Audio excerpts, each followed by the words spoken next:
ጻድቃን ስለከረምክበት ወክ ስለከረምክበት ችግር የለውም ብሏል።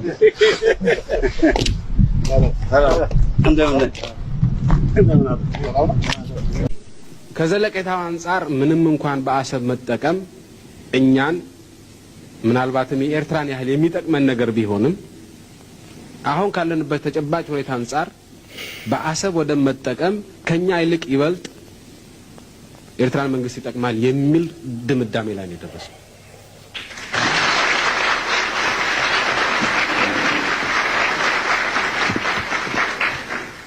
ስለዚህ በኤርትራ የሚኖረው ሁኔታ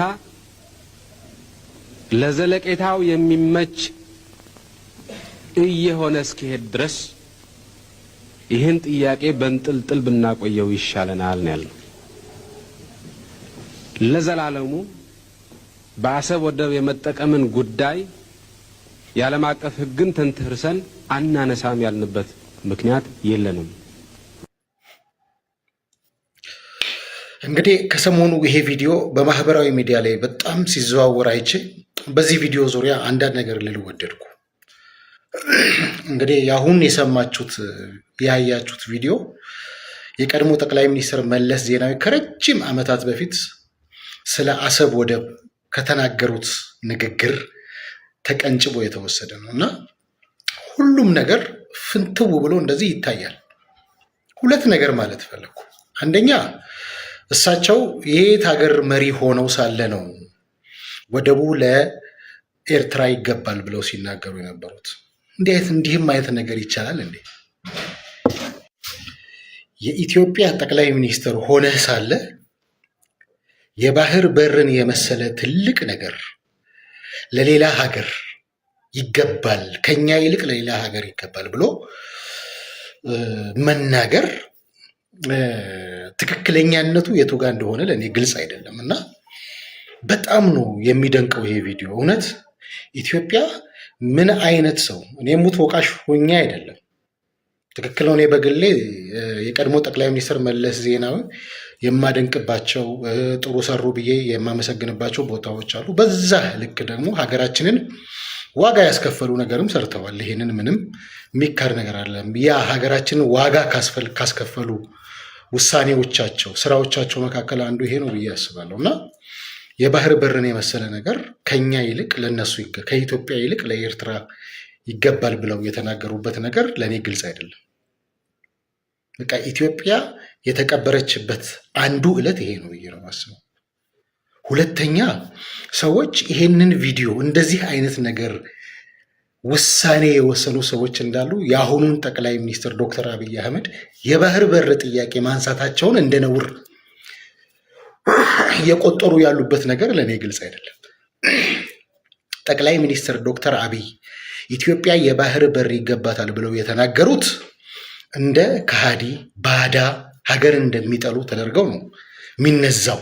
በአንጻሩ ደግሞ እንዲህ አይነት ንግግር እንዲህ አይነት ውሳኔ ያስተላለፉት ደግሞ እንደ ጀግና፣ እንደ ትልቅ፣ እንደ ሀገር ባለውለታ የሚቆጠሩበት ዘመን ላይ እንዴት አይነት ኳልኩሌሽን፣ እንዴት አይነት አካሄድ ነው እንዲህ እንድናስብ እንዲህ እንድናይ ያደረገን ነገር ምንድን ነው? በጣም ነው የሚያንገበግበው። በጣም ነው እቺ ሀገር የሚሰራላትን አታውቅም የሚባለው ነገር እውነት ነው፣ ትክክል ነው። ዛሬ የባህር በር ጥያቄ ያነሱት ጠቅላይ ሚኒስትር ዶክተር አብይ አህመድ እንደ ነውረኛ ተቆጥረው እንዲህ አይነት ውሳኔ ያስተላለፉት እነመለስ ደግሞ እንደ ጀግና የሚቆጠሩባት ምድር ላይ ነው ያለነው። ያሳዝናል። ለሶስት ማለት ነው ከጀለስ ጋር ምግብ ቤት እንገባለን። ከሆነ ቦታ መተን ማለት ነው። ከዛ ላይ ምግብ ቤት ገባንና 3 ምግብ ታዘዘን። ማህበራዊ፣ ፓስታ እና የተቀመመች ማለት ነው። አንዱ ጀለስ ለካ በጣም በሊታ ነው። አላሁ አክበር። እንጀራውን ቆርሶ እንደዚህ ሲጠለው ራሱ ወጥ ምናምን ተረጨብኝ። ሰው በዚህ ልክ እንዴት ይላል? እዛ ላይ እንደዚህ ሲተቀልል ያዩና አስተናጋጁ ቅድሚያ ይሳባል። ቅድሚያ ይሳብ ካልሰጣችሁ አትበሉም። እሬ በለው የሚያነ ሰው ምን ያክላል እንዴ? 3 አፍ ነው እንዳለ ተፈር ሌላ። አረ በጣም ነው የሚበላው። ክውን ያሉት አይቤ ምናምን ራሱ እንዳለ ያወቅኩት ሲፈናጠርብኝ ህፃን ልጅ ነው ህፃን ልጅ በቃ ቢያንስ የ3 ዓመት ህፃን ልጅ ያክል ነው የሚያነሳው። እዛ ጀለስ ምን ይሏል እግርህ ለወድቆ ሽባ እንዳያደርግ ሳልበላ አልከፍም ማለት መጨረሻ ላይ ማጭራሽ አንድ ምስር አይቼ ነበር። እሷ አላነሳስ ልጅ እዛ እንጀራ ላለበሰው በቃ አልበላ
እንመርቃቸው ብለን ያዘልቃቸው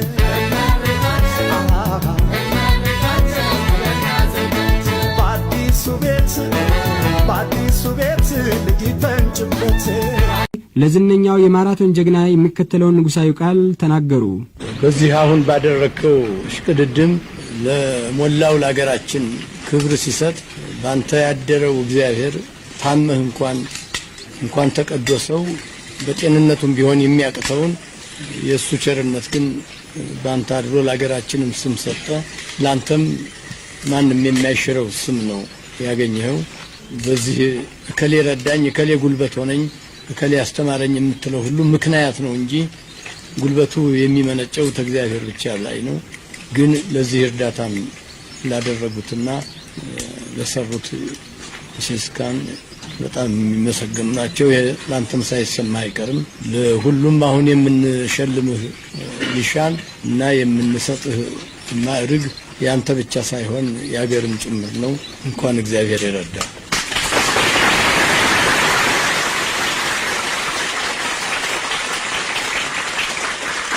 አንድ ሰው ሰርቶ ማለት አንድ ነገር ለማግኘት ስለሆነ በጥሩ ማለት ስራዬ ግርማዊ ቀዳማዊ ኃይለ ሥላሴ መልካም ፈቃዳቸው ሆኖ ማለት ይሄንን ማረግ እድገት ሲሰጡኝ ደስታዬ ከልክ ያለፈ ነው። በእውነቱ መቼስ ባለፈው ጊዜ ሮም ተመልሰን ስንመጣ ሲቀበሉን በጣም ድንቅ ነው የመጀመሪያ ስለሆነ። በሁለተኛው ጊዜ አሁን ሲደገም 100% የሮምን አቀባበል የሚያሸንፍ መሆኑ በዚህ አይነት አቀባበል የሆነ እንደሆነ እንኳንስ 42 ኪሎ ሜትር ከ195 ሜትር ይቅርና 100 ኪሎ ሜትር ከ195 ሜትር ቢሮጥም ቅር አሰኝም። ይሄውም ማለት ይህ አቀባበል የደከመውን ሰውዬ ሞራሉን የሚቀሰቅስ እኔም እንዲህ ሆኜ ለወደፊቱ ይቀበሉኛል ብሎ ሌላው ስፖርተኛ በኃይል የሚወዳደርበት አቀባበል መሆኑ ሳይዘነ ዳኛቸው ማለት እድሜ ልኩን በመተቸት በመቃረን ሐሳብ በማመንጨት በመጠየቅ የራሱን ስራ እስኪሰዋ ድረስ ተጋድሎ ያደረገ ከቤተሰብ እስኪቃረን ድረስ ተጋድሎ ያደረገ የረጅም ዘመን የበቃ ምሁር ነው። ዘሪሁን በኢህአዴግ በመጀመሪያ ወራት ከዩኒቨርሲቲው ከተባረሩ ምሁራን መካከል አንዱ ነው። በዚሁ ስራው ኢህአዴግ ውስጥም ደጋፊ ተቺ ነበር። በእኛ ጊዜም ተቺ ነበር። ለመተቸት ሐሳብ ለመመንዘር ችግር ያለባቸው ሰዎች አይደሉም። የጌታቸው መናገር አያስፈልግም ብዬ ከነዚህ ሰዎች የተሻለ የደረጃ ሐሳብ ይዞ በኢትዮጵያ ናሽናል ኢንትረስት ላይ የሚታገል ብዙ ሰው አላየውም። ለሁላችንም ኢትዮጵያ ትበቃለች። የምንደመረው በአንድ ጭንቅላት ለማሰብ አይደለም፣ ስለ አንድ ሀገር ለማሰብ ነው። የምንደመረው በአንድ አዳራሽ ተወያይተን በዚያው አዳራሽ ሐሳብ ለመቋጨት ብቻ አይደለም። ከአዳራሽ ውጪ የሚንሸራሸሩ ሐሳቦች ካሉ ለማድመጥ ዝግጁ በመሆን ጭምር ነው። ጠቅላይ ሚኒስትሩ እኔ በጠቅላይ ሚኒስትሩ ላይ ጥያቄ የለኝም። ብዙ ሰው አንዳንድ በተለይ በሚዲያ አካባቢ ያሉ በሶሻል ሚዲያ አካባቢ ያሉት በጠቅላይ ሚኒስትሩ ላይ ጥያቄ እንዲነሳ ከባድ የሆነ ካምፔን እያደረጉ ነው። እኔ በኩል ጥያቄ የለኝም። አንደኛ ጠቅላይ ሚኒስትር አብይ አህመድ ለሀገራቸው ያላቸው ፍቅር ዝም ብሎ ይሄ ለማስመሰል ያለ አይደለም። ከልባቸው ሀገራቸውን የሚወዱ ሰው ናቸው። እኔ በራሴ በኩል ለማጣራት ሞክሬያለሁ። ይሄ ሰው የባክግራውንድ ነው። ኢህአዴግ ውስጥ በነበሩ ጊዜ ሁሉ ከባድ ሪስክ እየወሰዱ ሲታገሉ የነበሩ ሰዎች ናቸው። እሳቸውን ብቻ ሳይሆን ሌሎቹም እንደውም እንደኛ ተሰደው ሁሉ ነበር። ሊገሏቸው ሁሉ ነበር። ይሄ ያልወጣ ታሪክ ነው። በእርግጥ ሊገሏቸው መለስ ዜናዊ ራሱ ሊያስገድላቸው ብለው ከሀገር ወጥተው አሜሪካን ሀገር ሁሉ መኖር ጀምረው ነበር። ቤተሰቦቻቸው 7 ዓመት ነው አሜሪካን ሀገር እንዲኖር ያደርጉ። ለምን ባለቤታቸውን ሁሉ ከፍተኛ የሆነ ማስፈራሪያ እየገጠማቸው እንደዚሁ ለህይወታቸው አስጊ ስለሆነ ወስደው ዴንቨር ኮሎራዶ እንዲኖሩ ነበር ያደርጉት። ዴንቨር ኮሎራዶ ሲኖሩ ከዚህ በፊት አደባባይ የተናገሩት ነገርና ትክክለኛነቱን ያረጋገጥኩት ነገር አለ። ይኖሩ የነበሩት ሴክሽን 8 ነው። ሴክሽን 8 ማለት ምንም ገቢ ሳይኖርህ መንግስት ድጎማ እያደረግልህ የምትኖርበት ቤት ማለት ነው። ሴክሽን 8 ይባላል በአሜሪካን ሀገር። ይሄ ሰውዬ ልጆቹን ሴክሽን 8 እንዲኖሩ አድርጎ ውስጥ ሆኖ ሲታገል የነበረን ሰው በዚህ ደረጃ ጥያቄ ላነሳበት አልችልም። ከኔ በከፋ ሁኔታ ነበር ማለት ነው። እኔ ሴክሽን 8 ላይ ሆኜ አላውቅም ለምሳሌ። እሳቸው ግን ምንም ገንዘብ ስለሌላቸው በወቅቱም ደግሞ የመንግስት ተቀጣሪ ነበሩ። ከመንግስት ስራቸው ሁሉ ተባረው ነበር። ኢንሳ አሁን በኢንሳ በነበሩ ጊዜ አንዳንዶች እንደሚሉት ሳይሆን ኢንሳ ውስጥ ከፍተኛ ትግል አድርገው እንደውም ጃም ማድረግ የለብንም ይሄ የሳተላይት ቴሌቪዥኑንም ሬዲዮኖችም ጃም ለምን እናደርጋለን ብለው እነመለስን ቻሌንጅ አድርገው ከፍተኛ የሆነ ክትትል ብቻ ሳይሆን ከስራቸው ሁሉ እንዲባረሩ የተደረጉ ሰው ናቸው። እና እነዚህ ሰዎች ታጋዮች ከኛም የተሻለ ታጋዮች ነበሩ ብሎ ማሰብ ጥሩ ነገር ይመስለኛል። ምክንያቱም ሪከርዱ እውነታው ያ ስለሆነ ማለት ነው። እና የተጀመረውም ለውጥ ውስጥ ትግል ተደርጎ ነው እንጂ በአጋጣሚ በሎተሪ የመጣ ነገር አይደለም። ብቃት ያለው ሊደር ነው አሁን ኢትዮጵያን እየመራት ያለው በኔ እይታ። ብዙዎቹም ሊቀበሉት የሚገባው ሀቅ መሆኑን እኔ አምናለሁ። ለምን እስካሁን ድረስ ወደድንም ጠላንም በኢትዮጵያ ታሪክ ውስጥ እንዲህ አይነት መሪ አይተናናቅም። ለህዝብ ቅርብ የሆነ መሪ ማለት ነው። የትኛው መሪ ነው ህዝብ እየሄደ ጉዳቱንም ምኑንም ሀሳቡንም ሼር የሚያደርግ? የትኛው መሪ ነው ቤተ መንግስቱ ለህዝብ መመለስ አለበት፣ ክፍት መሆን አለበት፣ እኛ እንደውም ትናንሽ ቢሮዎች ነው የሚያስፈልጉን ብሎ እንደዚህ ቅድም ያልኩት አይነት ትልቅ ፕሮጀክት የጀመረ? የለም። እየታረመ ሊሄድ የሚችል ችግር ነው አሁን ከፊታችን ያለው እንጂ አንዳንዶች እንደሚሉት ሰማይና ምድር የሚናድበት ጊዜ ላይ አይደለንም ያለ ነው። መደመር መጽሐፍ የመጀመሪያውን አንብቤያለሁ። የመጀመሪያውን ሳነበው አቃቂር ለማውጣት ያነበብኩት ስለሆነ አቃቂሩንም በወጉ ኮሚኒኬት ሳላረግ በተፈጠረው ችግር ምክንያት የሆነ ሆኗል። ቢያንስ በዚህ መድረክ እርግጠኛ ሆኜ መናገር ባልችልም ከአምስቱ ትውልዶች የትኛው እንዳልሆንኩ ብቻ በዚህ አጋጣሚ መናገር እችላለሁ። የትኛው እንደሆንኩ እርግጠኛ አይደለሁም። የተቸነከረው የሚባለው ውስጥ ግን እንዳልሆንኩ በጣም እርግጠኛ ነኝ።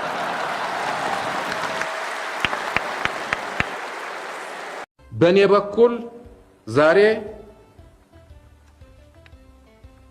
የኤርትራውንም ወንበዴ አንበል ሆነ የትግሬውን ወይም ሌላውን በኢትዮጵያ አንድነት እስከታመነ ድረስ ወንበሬን ለመስጠት ዝግጁ ነኝ።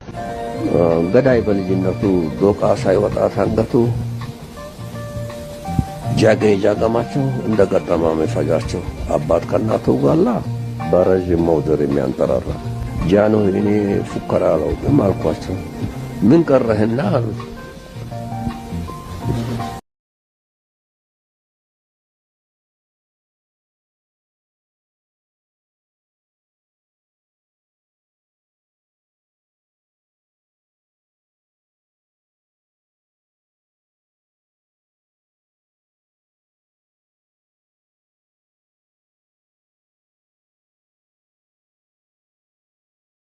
ታላቁ የኢትዮጵያ ህዳሴ ግድብ በድል ተጠናቋል።